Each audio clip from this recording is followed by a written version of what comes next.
నమస్కారం అండి. నేను డాక్టర్ మోహ శ్రీనివాస్ మాట్లాడుతున్నానండి.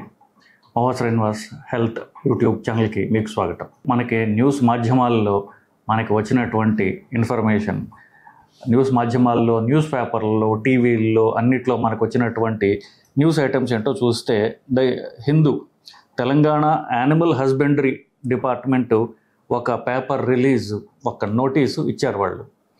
సో వాళ్ళు ఏమని ఇచ్చారు, తెలంగాణ జిల్లాలకి ఆంధ్ర సైడ్ నుంచి ఒక బర్డ్ ఫ్లూ అనేటటువంటి కొత్త వైరస్ ఇన్ఫెక్షన్ సోకుతోంది, అది కోళ్ళకు వచ్చేది, అది మనుషులకు కూడా వస్తుంది ఏమో అని వాళ్ళు మనుషులు చెప్పలేదు. ఈ బర్డ్ ఫ్లూ అనేటటువంటి ఇన్ఫెక్షన్ అది సోకుతోంది, సో ఈ జాగ్రత్తలు మీరు తీసుకోండి ఇది అని చెప్పేసి వాళ్ళు ఒక డైరెక్టరీ ఇచ్చారు, అఫీషియల్గా గవర్నమెంట్ వాళ్ళు ఇచ్చారు. సో అది ఇంకా అప్పుడు మన న్యూస్ ఛానల్స్ ఇవి చూసినట్లయితే సిఎన్బిసి టీవీ 18 వాళ్ళు chicken prices crash amid bird flu scare, bird flu infection వస్తుందని చికెన్ ప్రైసెస్ తగ్గిపోయాయి. సో తెలంగాణ వాళ్ళు ఆంధ్రప్రదేశ్ నుంచి వచ్చేటటువంటి చికెన్ ఇంపోర్ట్స్ అన్నిటిని ఆపేశారు. సాక్షి టీవీ, ఎన్టీవీ వీళ్ళైతే కంటిన్యూస్గా పుంఖాలుగా కంటిన్యూస్గా ఈ కొత్త రకమైనటువంటి వైరస్ జబ్బు మనుషులకి సోకుతోంది అనేటటువంటి అఫీషియల్ న్యూస్ డైరెక్ట్ చేస్తున్నారు. సరే, వెంకటేశ్వర హ్యాచరీస్ యొక్క వాళ్ళ దగ్గరికి వెళితే వాళ్ళ మేనేజర్ ఏమంటున్నారంటే హైదరాబాద్లో 50% వరకు చికెన్ సేల్స్ తగ్గాయి, తెలంగాణ పల్లెటూళ్ళల్లో వాటిలో తగ్గలేదు కానీ హైదరాబాద్లో తగ్గాయి అని ఆయన చెప్తున్నారు. దీన్ని మనం గమనిద్దాం. దీంట్లో ఈ బర్డ్ ఫ్లూ అంటే ఏమిటి, దానివల్ల మనకి ఎంత రిస్క్ ఉన్నది, ఏమేమి జాగ్రత్తలు తీసుకోవాలి, అసలు జాగ్రత్తలు తీసుకోవాలా వద్దా, ఇట్లాంటివన్నీ మనం గమనిద్దాం. సో ఇది తణుకు వెస్ట్ గోదావరి జిల్లాల్లో మొదలైంది.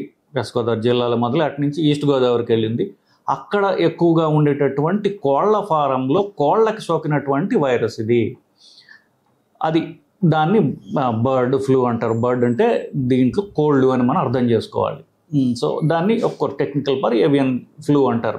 ఫ్లూ అంటే సర్ది, జలుబు, మామూలుగా మనకు వచ్చేటటువంటి మామూలు జలుబు కోళ్ళకు వచ్చింది. ఈ కోళ్ళకు వచ్చినటువంటి జలుబు, సర్ది ఏదైతే ఉందో మనుషులకు వస్తుందా, మనుషులకు వస్తే మనిషి నుంచి మనిషికి పాకుతుందా అనేటటువంటిది మనం పరిశీలించాల్సినటువంటి అంశం. సో దీని గురించి కూలంకషంగా తెలియకుండా, దాని గురించి కనీసం కాస్త రీసెర్చ్ కూడా చేయకుండా మనం న్యూస్ ఛానల్స్, న్యూస్ పేపర్లు ఇవన్నీ కూడా వన్ సైడెడ్ నెగిటివ్ ప్రచారం చేయడం అనేది అంత కరెక్ట్ పని కాదు, శోచనీయం నిజానికి. ఎందుకు, దాని గురించి మీరు తెలుసుకోండి. కనీసం రెస్పాన్సిబుల్ అంటే ఆ న్యూస్ పేపర్ ఈ న్యూస్ పేపర్ నుంచి ఏమీ చెప్పింది కాకుండా దీని గురించి అమెరికన్ సిఈడిసి అంటారు, సెంటర్ ఫర్ డిసీజ్ కంట్రోల్, ఇంగ్లాండ్లో ఎన్హెచ్ఎస్ అంటారు, నేషనల్ హెల్త్ స్కీమ్, వాళ్ళు దీని గురించి వాళ్ళు ఏమి ఇంతకుముందు రీసెర్చ్ చేసో లేకపోతే ఈ రోగ లక్షణాలు ఏమని చెప్పారు, మనుషులకి ఏమొస్తుందని చెప్పారు గురించి చదివి ఆ తర్వాత దీని గురించి మనం జనాలకు చెప్పడం అనేది బాధ్యత. అది మన బాధ్యత. దీని గురించి ఒకటే నెగిటివ్ సైడ్ చెప్పుకుంటూ పోవటం అనేది పూర్తిగా బాధ్యత రాహిత్యం, జనాల్ని భయభ్రాంతులు చేసేటటువంటి పని ఏదైతే ఉందో అది శోచనీయం.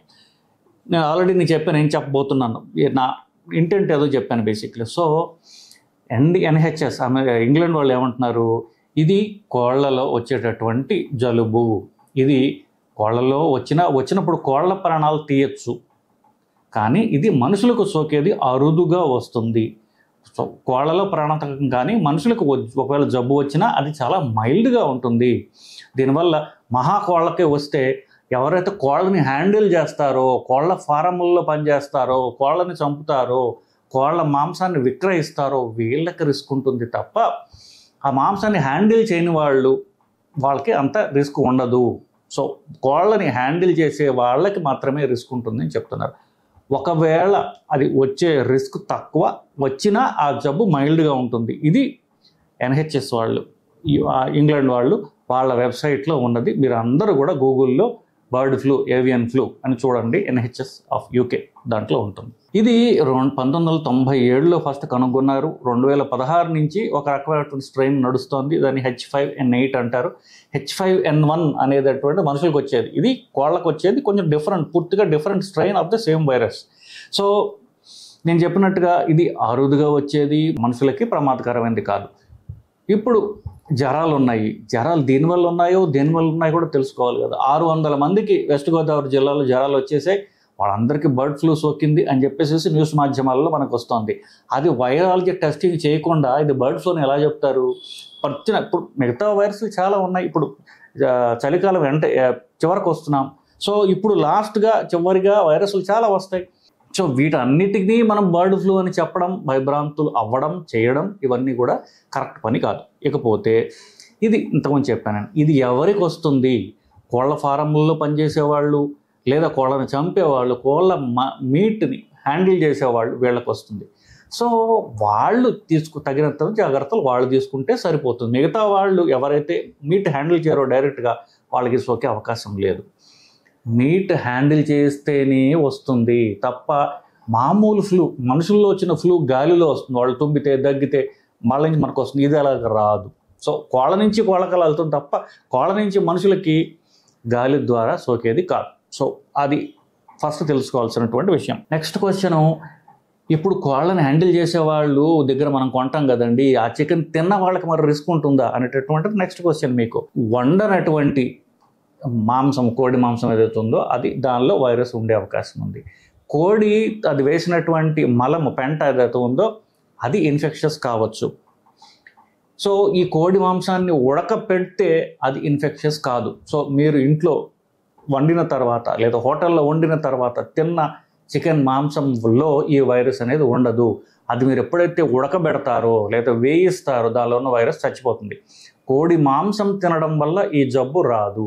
అది మోస్ట్ ఇంపార్టెంట్ పాయింట్. సో బతికున్నటువంటి కోళ్ళు లేదా చంపబడినటువంటి కోళ్ళ మాంసం కానివ్వండి, అంటే కోళ్ళ నుంచి కానివ్వండి, దాని కోడి పెంట కానివ్వండి, గుడ్లు ఏవైతే ఇట్లాంటి ఇన్ఫెక్షస్ బర్డ్స్ ఒకటి గుడ్లు పెడితే ఆ గుడ్లు ఉడకబెట్టకుండా తింటే, అంటే గుడ్డుగా యూజువల్గా ఎవరు తినరు, కొంతమంది బాడీ బిల్డర్స్ ఏదో తింటారు, కానీ యూజువల్గా గుడ్లు ఉడకపెట్టకుండా ఎవడన్నా తింటాడు? ఆమ్లెట్ వేయకుండా ఎవడన్నా తింటాడు? ఎవడు తినరు కదా. రా ఎగ్, రా మీట్ మాత్రమే ఇన్ఫెక్షస్.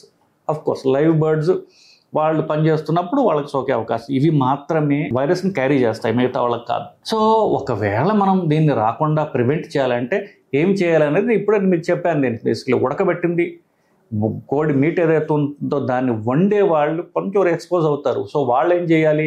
సో మీట్ తీసుకునేటప్పుడు వెంటనే దాన్ని ప్యాక్ చేసి ఇస్తాడు వాడు. ఇంట్లో తీసుకున్నప్పుడు గ్లౌజ్ వేసుకొని తీసుకోండి, లేకపోతే చేతితో ఒక మీట్ పక్కన పెట్టగానే చేతులు శుభ్రంగా కడుక్కోండి. ఆ మీట్ని శుభ్రంగా కడగండి, పూర్తిగా బాయిల్ చేయండి. మీకు సోకుతుందా అంటే ఎలా సోకుతుంది? మీ చేతి నుంచి కదా సోకేది. సో చేతిని మీరు కడిగిన తర్వాత మీరు ఎక్కడైతే పాత్రలో పెట్టారో అప్పుడు పాత్రలో పెట్టిన తర్వాత మళ్ళీ శుభ్రంగా చేతిని సబ్బుతో కడుక్కోండి, సరిపోతుంది. ఎందుకంటే మీరు చేయాల్సిందేం లేదు. వన్స్ ఎప్పుడైతే అది బాయిల్ అయిపోయిందో లేదా వేగిందో మీకు దాని నుంచి రిస్క్ లేదు. మీరు చేతితో ముట్టుకున్నా కూడా అతను పర్వాలా. వన్స్ ఆ కోడి మాంసాన్ని చేసి మీరు ఈ పాత్రలో పెట్టిన తర్వాత చేయి శుభ్రంగా సబ్బుతో కడుక్కుంటే సరిపోతుంది, చాలు. కోర్స్ మీరు గ్లౌజ్ వేసుకుంటే ఇంకా మంచిది. సో ఒకవేళ ఇంత జరిగిన తర్వాత మనుషులకు వచ్చింది అనుకోండి, ఎలా ఉంటుంది? ఎలాగైతే ఇంతకుముందు చలికాలంలో మీకు వచ్చేటటువంటి జలుబు, సర్ది ఎట్లయితే ఉంటుందో అలాగనే ఉంటుంది.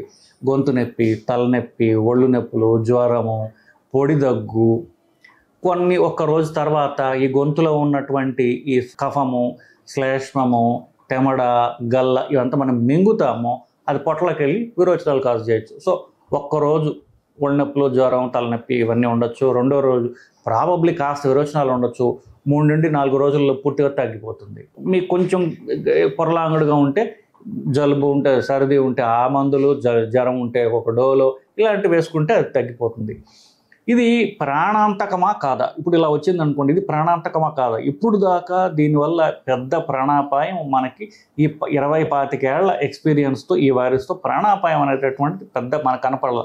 కోళ్ళు చచ్చిపోతాయి, కానీ మనుషులకు సోకిన తర్వాత ఇన్ఫెక్షన్ ఇప్పుడు దాకా రికార్డెడ్ కేసెస్లో పెద్ద ప్రాణాంతకంగా మనకి కనిపించట్లా, మైల్డ్గా వచ్చిపోయే వైరస్ అని మనకి తెలుస్తోంది. సో ఇప్పుడు దాకా నేను చెప్పిన తర్వాత మీకు అర్థమై ఉంటుంది కదా, ఇది ఒక మైల్డ్ వైరస్, మామూలుగా కోళ్ళు చచ్చిపోతాయి. సో మీకు కొలసార్లు కోళ్ళు చచ్చిపోతారని మనం జాగ్రత్త పడవచ్చు కదా, అక్కడే మనకు తెలిసిపోతూ ఉంటుంది. సో ఆ కోళ్ళని హ్యాండిల్ చేసే వాళ్ళకి మాత్రమే రిస్క్ ఉంటుంది. చికెన్ వేయించి తిన్నా, ఉడకబెట్టి తిన్నా మీకు వైరస్ వచ్చే అవకాశం తక్కువ. సో అనవసరంగా భయభ్రాంతులు అవ్వాల్సినటువంటి అవసరం లేదండి. సో నేను చెప్పింది విని కోర్స్ చికెన్ వండే వాళ్ళు మాత్రం కొన్ని నేను చెప్పినటువంటి చిన్న చెయ్యి కడుక్కునేటట్టు ఏమాత్రం జాగ్రత్తలు తీసుకుంటే సరిపోతుంది. సో మీకు ఇంతగా నేను చెప్పింది ఇంకా మీకు అర్థం కాక డౌట్లు ఏమైనా ఉన్నట్లయితే సిడిసి అమెరికన్ వెబ్సైటు, అది అమెరికా వాళ్ళ సెంటర్ ఫర్ డిసీజ్ కంట్రోల్, దాంట్లో ఉంటుంది దీని గురించి ఇన్ఫర్మేషన్. అట్లాగే ఎన్హెచ్ఎస్ అని ఉంటుంది, అది ఇంగ్లాండ్ యొక్క వెబ్సైట్. దీంట్లో కరెక్ట్ ఇన్ఫర్మేషన్ అంతా చెప్పడం జరిగింది, దాన్ని చూడండి. తప్ప న్యూస్ పేపర్లు, టీవీ ఛానళ్ళు వీటిని చూసి అది ఇన్ఫర్మేషన్ కరెక్ట్ అనుకునే, అది వాళ్ళ బయాస్డ్గా ఉంటుంది ఇన్ఫర్మేషన్. అంటే వాడు ఒక సైడ్ చెప్తాడు, ఈ సైడ్ చెప్పడు, రెండు చెప్తే అట్లీస్ట్ బ్యాలెన్స్డ్గా ఉంటుంది. సో ఇవి కాకుండా అథెంటిక్ వెబ్సైట్స్ దీని గురించి జబ్బులు ఎవరైతే డీల్ చేస్తున్నారో వాళ్ళు రాసినట్టు ఇన్ఫర్మేషన్ నేను చెప్పింది అక్కడ చూస్తే మీకు దీని గురించి మరింత సమాచారం దొరుకుతుందండి. నమస్కారం.